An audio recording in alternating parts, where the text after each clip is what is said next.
And today's video will be about making spring clips.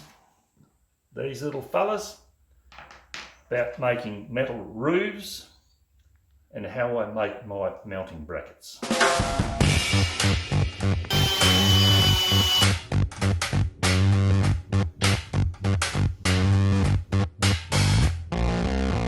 These spring clips that I made are reminiscent of the clips that I used to have on my honeybee hives when I was a commercial honeybee keeper, except that they're much finer and they look a bit nicer, and I think they set the hive off to a degree.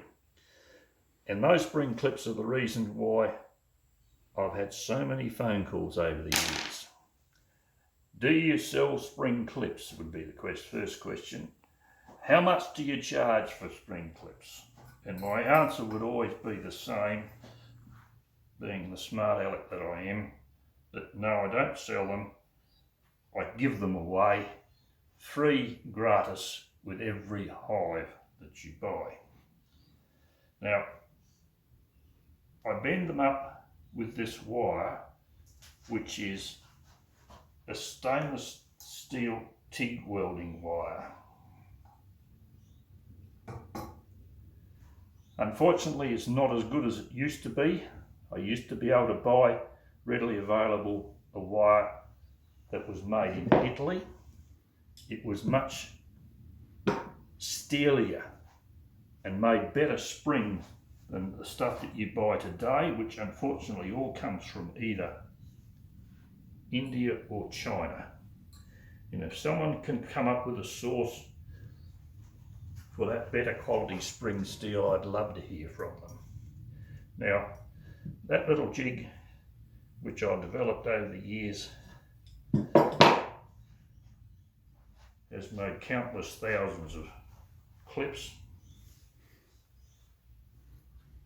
And this is how I do it. I make that round bit on that piece of pin. I use those pliers. A bit of a story of those pliers. I had those pliers given to me by my father when I was a kid for making fencing on our property. And like most things that kids have, got lost. And about 30 years later, I found it hanging over the top wire of a fence. It was still good to go. Don't make a lot of fencing anymore, but it's very handy for making these clips. Now I put the bend in it by going around that pin there. I get the next bend in it by going around there. And to make the little handle, I put it in there like so. And I wrap it around that pole using these wire cutters. I cut that off. It'll be a bit off skew, so I can straighten that in that point there. Using these long lost and recently found pliers, I just squash that up until I have a little knob on the handle like that.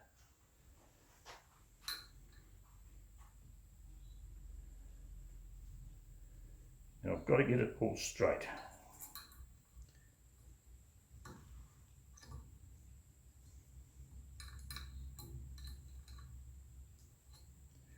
This is just comes from experience and practice, exactly how you want it.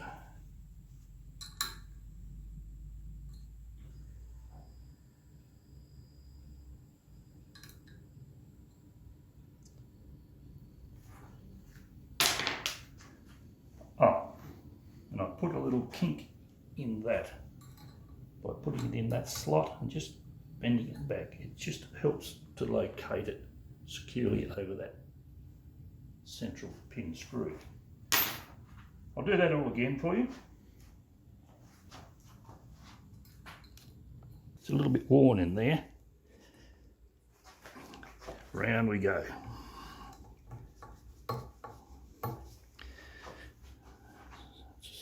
It's a bit off skew, So I will straighten it up in there. I squeeze it closed with my pliers, good old pliers. I just put a bit of a kink so it looks like that.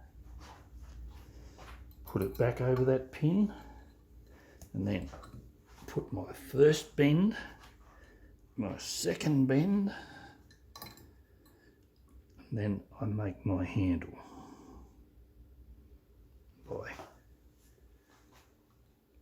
bring that around like so.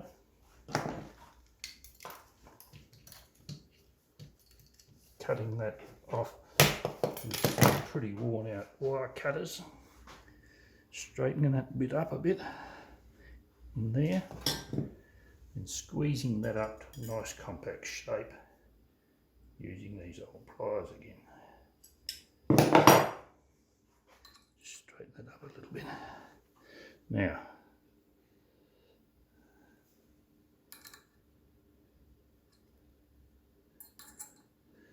just have to get that a little bit more straighter. Put a little kink in there so that it looks like that. Okay, we've made up a lovely hive that we're proud of. Next thing is to protect it a bit from the elements, both rain and the sun. A lot of people use ridge capping, etc. But I find that it's not quite wide enough to really give good sun protection and good rain protection. So I cut out 40mm squares. Sometimes I will go a bit bigger, 440mm square or 400 square, colour bond and bend it to shape so that I can clip it over the roof like that. I started doing them years and years ago. They were very handy when I was pollinating. You could stack lots of them on top of one another in the back of the ute. Didn't take up a lot of space. They shed the water nicely away from the hive and plenty of ventilation will go through underneath. And then I started making these ones, which I affectionately call my traditional backyard dunny roofs, out of mini orb. People like to look at them and they always want to buy them, but they can't understand why I want to charge extra for them. They don't understand how much work goes into making one. But I'll show you how I do it. I expected to have a supply of colour bond steel here on hand to demonstrate with, but unfortunately I've been waiting weeks and weeks and weeks and it has not arrived. So I had to flatten out a previously bent up made bed to show you how to do it. Now I bend my colour bond in this metal folder, but I want to just quickly show you how you at home can do this yourself. If you've got a bench, sturdy bench with a straight edge on it, you can clamp a bit of your tin down,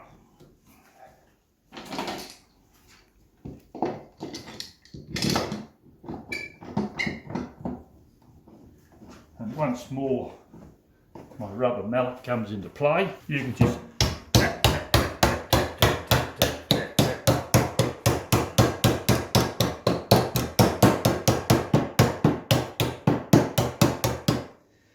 and you can make a pretty good bend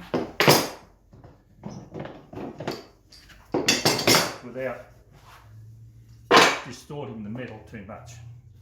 Now once you put a bend in, see, black colour bond is, you can bend it more, but once you put a crease in it, it stiffens it right up. Now I'll show you how.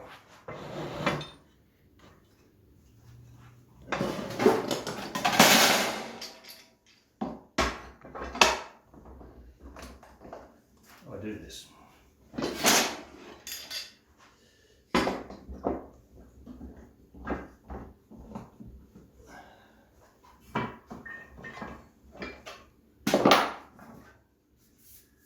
Put little pencil marks where I want the bends to go. I can slide that into there.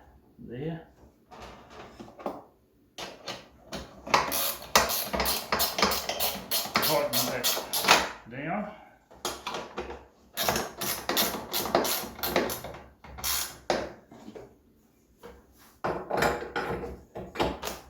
And then lift that up to wherever I want it to go, about there.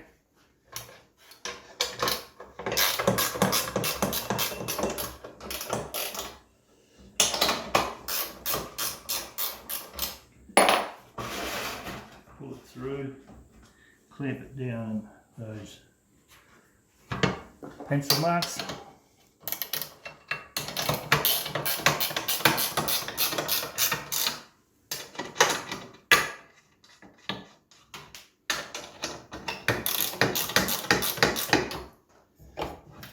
Just put that small crease in it again.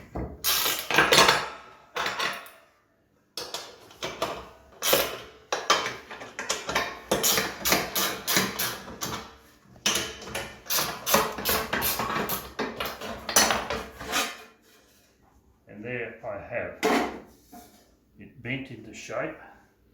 I also bend up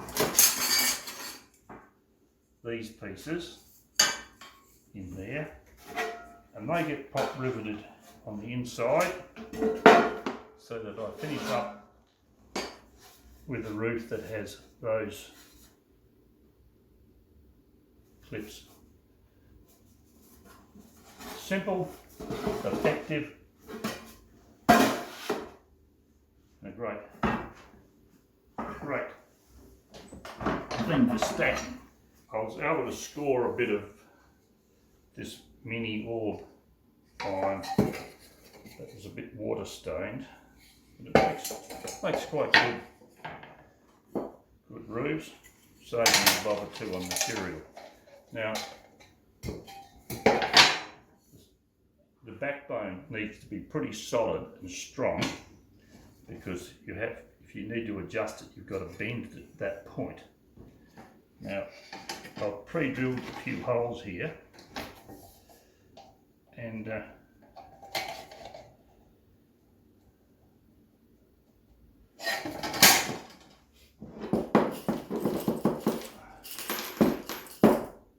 I'll show off my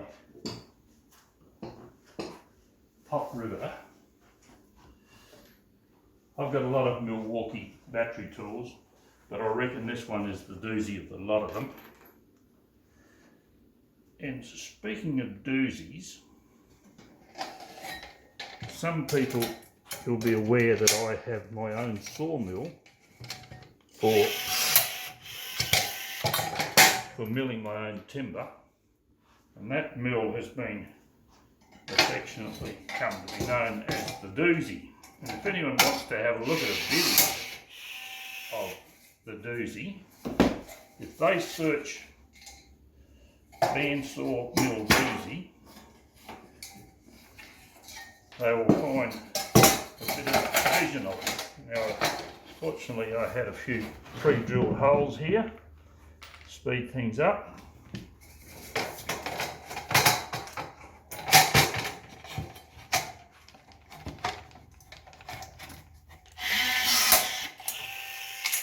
Now, the reason why I put so many pop rivets in is I want to be able to really securely attach my mini orb to that gable, because to get it to fit the exact right width to fit on my boxes, I may have to do a bit of adjustment of bending that. So, if the orb's not properly attached to that angle, when I'm bending it, I'll be not bending this, but I'll be bending the iron instead. Now, I use these same little brackets to pop rivet onto there to achieve the same result as I have with these other lids. That's the finished product. I think they look pretty smart. Now, the next thing I want to show people is my mounting brackets. I've always set my hives on a mounting bracket like that. They're made of tubular steel. You need a welding skills to be able to do it. But when you've got a bracket like that, you can mount it onto any solid vertical surface, whether it be a fence post or a tree or a wall. But the beauty of it is you can get the box, your hive, away from ground level.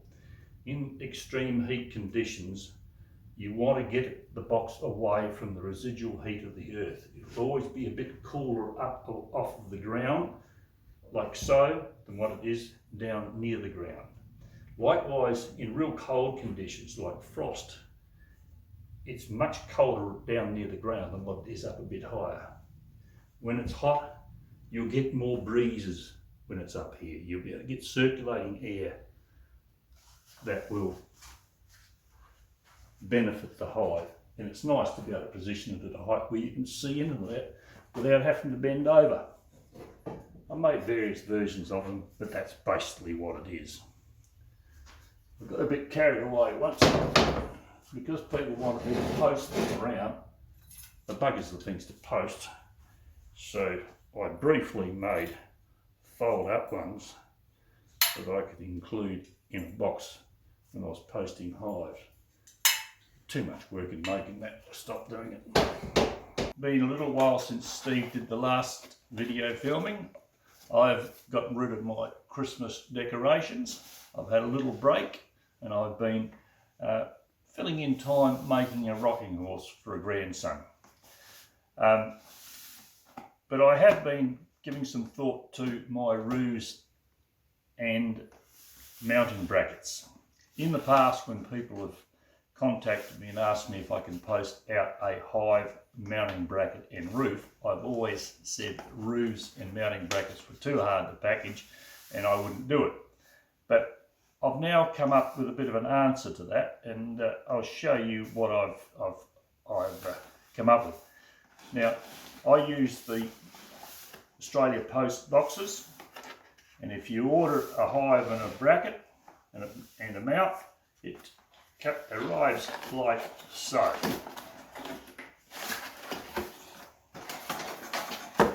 The roof is in two sections, requiring a few pop rivets to assemble.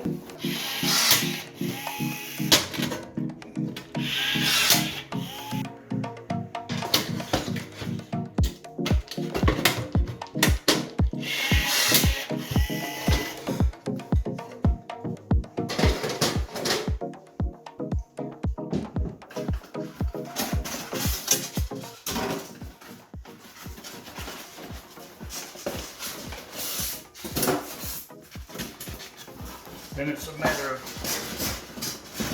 getting the hive out. The components fit quite easily inside a hive when it's posted.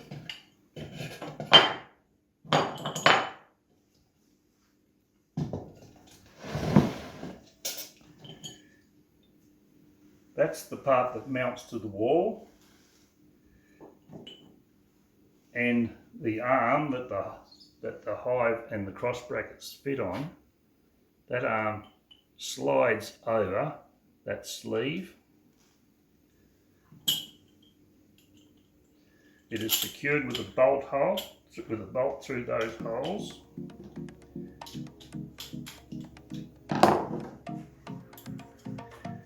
And nut on the bottom side.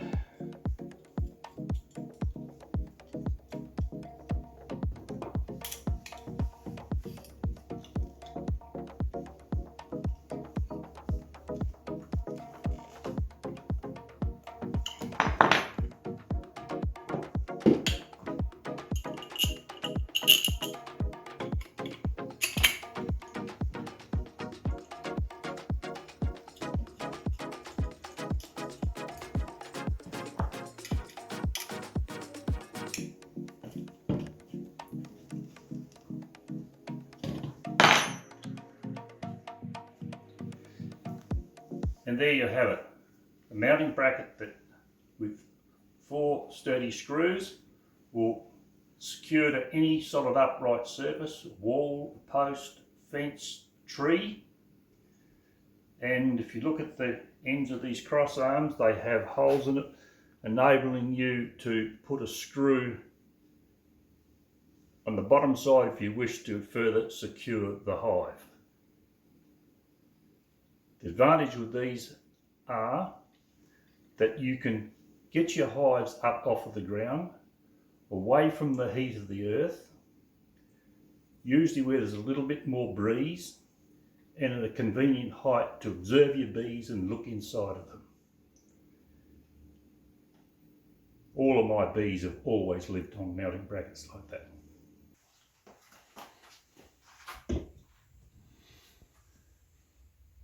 And then you have a pretty strong, sturdy, robust mounting bracket. These colour-bond roofs can be popped together and assembled for transport.